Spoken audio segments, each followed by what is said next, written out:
Politique de ce 12-13, c'est Grégoire de Fournas, candidat du Front National, battu dans la 5e circonscription de la Gironde dimanche. Bonjour, merci d'avoir accepté notre invitation. Merci à vous.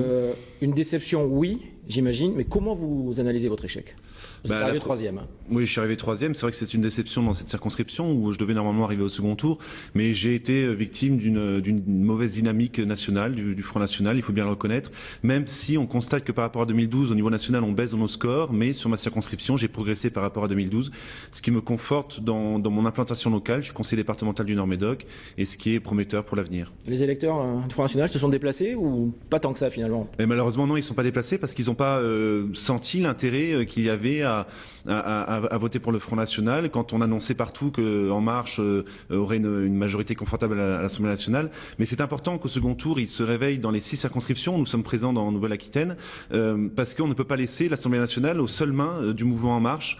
Il faut, dans une démocratie saine, qui n'est pas une république bananière, une opposition forte.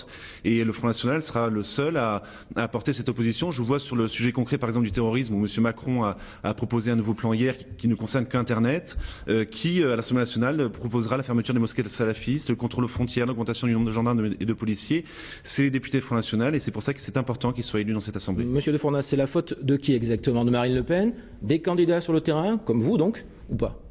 C'est la faute peut-être d'abord des médias qui ont présenté cette élection comme gagnée par Emmanuel Macron. C'est aussi notre faute. Si vos électeurs ne se sont pas mobilisés, à vous, Front National, dans cette circonscription du Médoc, où Marine Le Pen avait fait un très bon score au premier tour présidentiel. Non mais je reconnais qu'on a aussi des responsabilités au Front National. On n'a pas su montrer à nos électeurs d'intérêt. Il y a aussi le mode de scrutin qui nous est défavorable. Comment voulez-vous que des électeurs à Bordeaux sentent intérêt d'aller voter quand évidemment on savait bien qu'on n'aurait pas de candidat au second tour? Il faut remettre de la proportionnelle, même de la proportionnelle intégrale dans ces élections, pour que chaque citoyen français soit représenté à l'Assemblée nationale. Ce n'est pas normal qu'un mouvement qui a réussi à mobiliser 11 millions d'électeurs au second tour n'ait peut-être pas un seul, à la présidentielle, n'ait pas un seul représentant à l'Assemblée nationale.